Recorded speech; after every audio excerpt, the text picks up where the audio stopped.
अस्सलाम वालेकुम। Game changer के साथ मैं हूं अबरार कुरैशी और आप देख रहे हैं समा।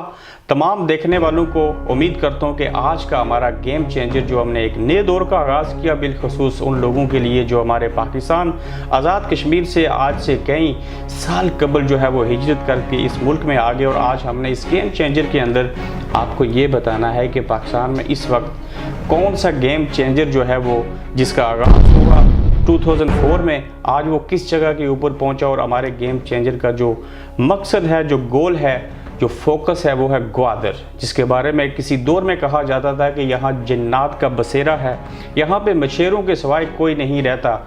आज चाइना की मदद से पाकिस्तान और चाइना ने मिल के उस ग्वादर के अंदर से जो वहाँ पे मदनियात थी, बाकी चीज़ें थी, जो सहूलियात थी, उसको लेके आगे बढ़ने की कोशिश जारी है। अब वहाँ से वो जो ज़मीन थी वो सोना उगलेगी। वहाँ पे बनने वाली हाउसिंग सोसाइटी, इस ग्वादर का पाकिस्तान के साथ, चाइना के साथ, मिडिल ईस्ट के साथ और बाकी दुनिया के साथ क्या ताल्लुक़ है? क्या ये पाकिस्तान जिसके बारे में कहा जाता था कि ग्वादर बनने के बाद पाकिस्तान 2020 या 2025 में एक तरक्की याफ्ता मुल्क बन सकता है?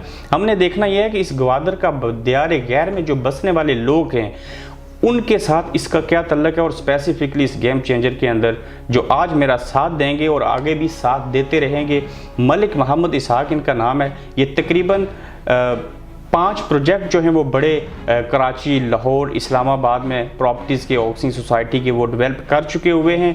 इसके अलावा देखा जाए तो पैराडाइज ग्रुप ऑफ कंपनीज़ के ये चेयरमैन हैं। इस ग्वादर की क्या अहमियत है और इसमें मेरा साथ देंगे मलिक मोहम्मद इसहाक। अस्सलाम वालेकुम। अस्सलाम वालेकुम।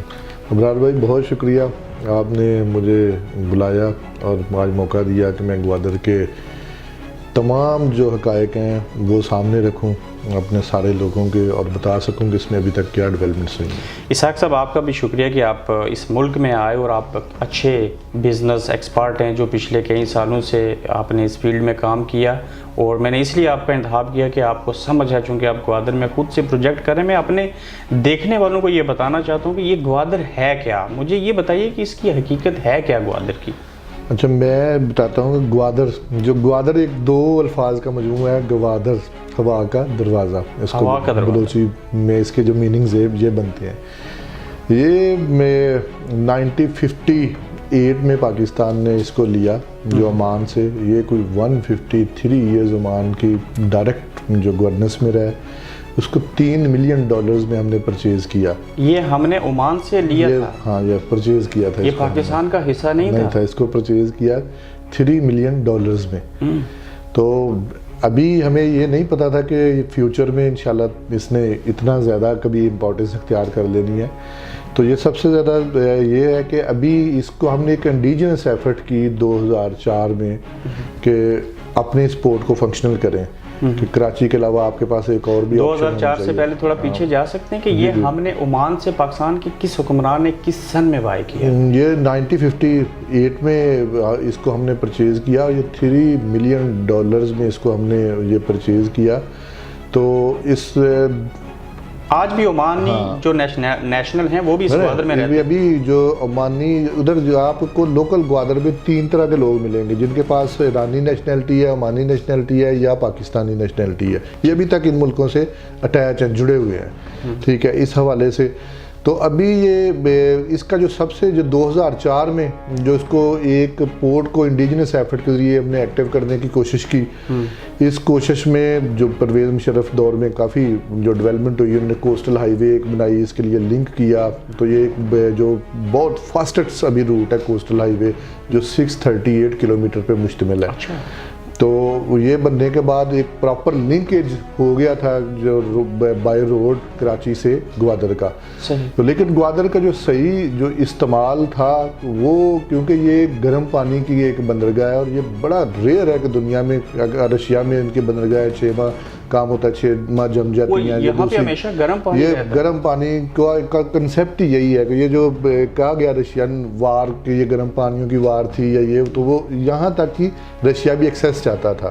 ठीक। तो ये गर्म पानी का मीनिंग ये है कि ये एक तो जो ग्वादर की जो लोकेशन है वो इतनी ज़बरदस्त या आइडियल है कि आपका जो इंटरनेशनल ट्रेड रूट है जिसमें ऑयल की ज़्यादा ट्रांसपोर्टेशन होती है, सिर्फ और सिर्फ 15 नॉटिकल माइल के फासले पे है। ठीक है। एक दूसरा जो इसकी अहमियत इसलिए भी ज़्यादा है कि ये बिल्कुल हर वक्त हरकत में रहने वाला या 24/7 इसमें या ऑल सीजन ये एक्टिव रहने वाली रोड, पूरे 12 महीने यहाँ 12 महीने एक्टिव रहती है। फिर ये डीप सी पोर्ट भी है। ये डीप सी पोर्ट का है कि आप बिल्कुल कई दफ़ा आप देखते हैं कराची की या दूसरी बंदरगाह जितनी हैं कि उसमें कोई भी जहाज़ लंगरअंदाज होते हैं तो उनको थोड़े से फासले में 1 किलोमीटर या उसमें पानी में करके दोबारा फिर छोटी कश्तियों के ज़रिए सारी ट्रांसपोर्टेशन की जाती है, जो लगेज को ऑफ किया जाता है।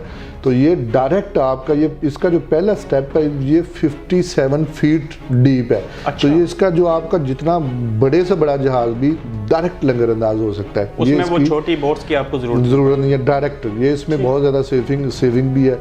अच्छा, मैं आपको ये थोड़ा सा इसका पस मंज़र बताना चाहता हूँ कि अभी जो एक न्यू प्रोस्पेक्टिव था या CPEC China Pakistan economic corridor है, तो इसके लिए ग्वादर को क्यों मुंतखब किया गया? हाँ, ये सब लोग जानना चाहते हैं कि इसमें पाकिस्तान का फ़ायदा है या चाइना का फ़ायदा है। ये मैं आपको इसकी बताता हूँ कि ये एक इनिशिएटिव लिया चाइना ने, बेल्ट एंड रोड इनिशिएटिव। इसके तहत जो चाइना 990 बिलियन डॉलर्स की इन्वेस्टमेंट करना चाह रहा है। अच्छा। असल में ये सारा जो चाइना अपने लिए कर रहा है, सबसे पहले तो ये है कि ये इसलिए कर रहा है कि वो कनेक्ट करने की कोशिश कर रहा है सेंट्रल एशिया की रियासतों को, यूरोप को, अफ्रीका को। और वो चाह रहा है कि जिसकी ट्रांसपोर्टेशन में अगर किसी जगह आपके कोई 52 डेज या 12 हफ्ते खर्च हो रहे हैं तो उसको ये सिमट के सारी चीज़ें आ जाएंगी। ये सिमट की चीज़ें 8 से 10 दिन में आ जाएंगी। ठीक। तो ये इनिशिएटिव लिया है, जो मेन जो इनिशिएटिव है ये चाइना का बेल्ट एंड रोड इनिशिएटिव। अच्छा, इसमें ये एक बड़ा अहम पार्ट है जो CPEC, जो China Pakistan economic corridor. China ने 2 मुल्कों में बहुत ज़्यादा इन्वेस्टमेंट की है अभी रिसेंटली। जो अभी तो पाकिस्तान में तो हाफ डिकेड भी नहीं बन रहा, तो बर्मा में बहुत ज़्यादा इन्होंने रोड इंफ्रास्ट्रक्चर को मुकम्मल किया है उसके ज़रिए, क्योंकि जो सारी जो साउथ जो चाइना सी है इसके लिए ट्रांसपोर्टेशन हो रही है, इसी के ज़रिए सारी जो तजारत हो रही है ये दुनिया की 50% हो रही है। ये नहीं है कि ये चाइना के पास कोई और रूट नहीं है, लेकिन चाइना की कोई कन्फ्लिक्ट भी चलती हैं मुख्तलिफ मुल्कों के साथ। इवन जो इसका जो सेपरेटली आइलैंड था उसका एक केस गया इंटरनेशनल कोर्ट ऑफ जस्टिस में, फिलिपाइन लेके गया, तो वो जो उसका जो डिसीजन या फैसला आया, जो वर्डिक्ट आया, वो फिलिपाइन की हिमायत में आया। तो इसमें जो चाइना के अपने जो मुल्क हैं दोस्त मुल्क, उनके साथ जो कभी एक साइड पे जापान के साथ कुछ जजीरों पे 30 जजीरों पे वो दोनों मुल्क अपना अपना करते हैं कि जो दावा करते हैं।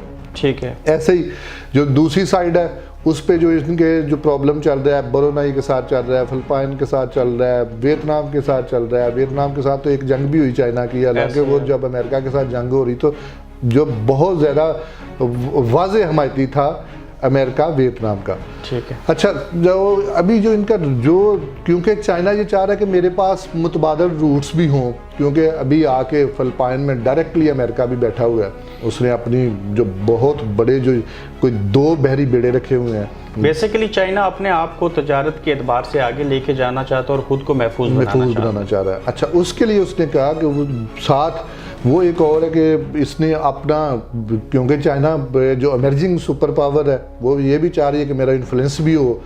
तो अभी जो BRI जो रूट है इसका मैं आपको बताता हूँ कि कितनी डेवलपमेंट्स हो चुकी हैं इसके तहत। एक ट्रेन 2015 में जो वाया काज़ाकिस्तान स्पेन में लेके गई, जो जितने गिफ्ट थे क्रिसमस के 2015 में ट्रेन जा चुकी है स्पेन, और स्पेन से फिर ये लेके ऑलिव ऑयल वापस आए। ठीक है। अभी बहुत तेज़ी से मैंने आपको पहले भी बताया कि 990 बिलियन डॉलर्स की इन्वेस्टमेंट और 990 ही प्रोजेक्ट्स हैं। अच्छा, फिर ये जो सबसे अहम पार्ट है वो पार्ट है जो CPEC China Pakistan economic corridor. अच्छा, हमने इसको बड़ा अच्छे तरीके से इस्तेमाल किया। कैसे? क्योंकि मैं बताता हूँ कि सर हमने ऐसे इस्तेमाल किया कि पाकिस्तान में बड़ा एनर्जी क्राइसिस था। अगर आपने 5 साल पहले सिनेरियो देखें, 12 घंटे बिजली ऑन है, ऑफ है, लोड शेडिंग है, बेशुमार इंडस्ट्री आपकी बंद हो रही है। तो हमने विंड जो मिलें भी लगवाई, इनसे जो थर्मल के प्रोजेक्ट्स भी लगवाए, बिजली का मतलब ठीक हुआ। और उसके बाद हमने शॉर्टकट साइवेल में जो प्लांट एक लगाया, जो कोल का जो थर में और इनको थर एंग्रो में हर जगह पीछे जो फंडिंग की हुई है वो चाइना और सी पैक के चाइना को सी पैक के लिए जरूरत थी और उसमें पाकिस्तान का भी बेनिफिट हो गया, आप ऐसे कहते हैं। अच्छा, अगर ये 2004 में परवेज मुशर्रफ साहब ने इनिशिएटिव लिया था ग्वादर को हमने डेवलप करना है, खास चाइना की थी, ये आज तक मुकम्मल क्यों नहीं हो सका? चाइना की जो ख्वाहिश उस वक्त चाइना की नहीं, हमने ये इसके मुख्तलिफ फेसेस रहे। ये सिंगापुर के पास चले गए, ये हमने उसको दे दिया, इसके बाद में हमारा इंटरेस्ट खत्म हुआ। 2000 जब अकबर बुगटी साहब का कत्ल के बाद एक बड़ा उधर सिनेरियो चेंज हुआ कि लोकल इवन के जब हमारे जितने पाकिस्तानी भाई थे जो दूसरे प्रोविंस से उन्होंने इन्वेस्टमेंट की हुई थी, तो कत्ल के बाद ये हुआ कि ये थोड़ा उधर लॉ एंड ऑर्डर का इशू बन गया। ठीक है। तो उसमें लोगों की वो अप्रोच या जो फ्लंट जो विजिट थी, जो बहुत ज़्यादा मुसलसल हम जाते थे, वो विजिट्स का तसलसल बरकरार ना हो सका। फिर वो बिजनेस की एक्टिविटी भी कंटिन्यू ना रह सकी। जब ये आसिफ अली जरदारी साहब ये चाइना के साथ जब उनका जो दौर ख़त्म हो रहा था, तो वो एक एग्रीमेंट कर गए कि उन्होंने हैंड ओवर कर दिया इसको चाइना को। और चाइना का इंटरेस्ट था इसमें बहुत ज़्यादा। चाइना एक सेफ पैसे चाहता था कि ये इनकी जो अभी जितनी भी ऑयल आ रहा है वो एक तो पर्शिया गल्फ जो इससे आ रहा है, अरेबियन सी के जरिए आ रहा है, हाँ, उसमें आपको ये सऊदीया से जो ऑयल आ रहा है, कुवैत से जो आ रहा है, ईरान से बहुत ज़्यादा जो चाइना है, तो वो चाइना को एक सेफेस्ट जो रूट चाहिए था। तो उसने ये एक, क्योंकि पाकिस्तान और चाइना की बेइंतहा अच्छी एक मिसाली दोस्ती है जिसकी एक बेशुमार एक प्रॉपर हिस्ट्री है, ऐसा ही है। तो इसमें हमें उनको एक ऐसा मुल्क चाहिए। देखें, ये हमारी टेल बनता है ग्वादर, और उन जो ग्वादर से काशगर तक जो सारा जो फासला बन रहा है वो जो 3000 किलोमीटर बन रहा है। तो एक मुल्क से ही उसको एक्सेस मिल रही है अरेबियन सी से, उसके बाद जो आपको खलीज फारस की एक्सेस मिल रही है चाइना को, और वो एक बिल्कुल सेफ पैसे से। अदरवाइज उसको अगर पहले क्या करना पड़ता था कि वो उसको स्ट्रेट ऑफ हॉर्मज़ के ज़रिए, मलक्का के रूट के ज़रिए, इंडोनेशिया मलाइशिया के ज़रिए जाके 10 किलोमीटर 10,000 किलोमीटर का जो फासला तय करके उसकी प्रोडक्ट्स जाती थी। अब 3000 किलोमीटर के 3000 और यस। और इसके बाद देखें, एक चाइना ने एक स्टेप लिया, हमें देखें कोई भी अपॉर्चुनिटीज़ जो होती है या अपॉर्चुनिटीज़ होती हैं उसको आप अपने फ़ायदे के लिए खुद बनाते हैं। ठीक है। मैं आपको एक छोटी सी मिसाल है कि जब चेयरमैन माओ ने जो चाइना को आज़ाद करवाया, जो उसमें एक नया इनकलाब आया, तो उसमें एक नई चीज़ें हुई, तो वो चाइना उनके दौर में तरक्की नहीं कर सका था। ये उनके ही एक जो साथी थे, उनके आपस में इख्तिलाफ रहे, डेंग ज़ियाओपिंग, उन्होंने फिर इसको जो चेंजेस लाई, उन्होंने पॉलिसी चेंज की, इकोनॉमी को खोल दिया, सारी इन्वेस्टमेंट लेके आए, जो जितनी फूड्स इंटरनेशनल चेन लेके आए, उन्होंने कहा लोगों को जो प्रॉपर्टी परचेज करने के राइट्स दिए ज़ाती बिजनेस के लिए। तो अभी तो फिर इतनी तेज़ी से रिवाइवल हुई जो चाइना में, तो हमें भी उस जो बिल्कुल उस पैटर्न से फ़ायदा उठाना चाहिए। देखिए, ये एक अच्छी जो हमारे पास अपॉर्चुनिटी है कि $6 बिलियन जो चाइना इन्वेस्टमेंट जब इनकी हमने पहले कॉस्टिंग की कि जो 46 बिलियन डॉलर है, अभी वो $62 बिलियन पे चला गया हुआ है।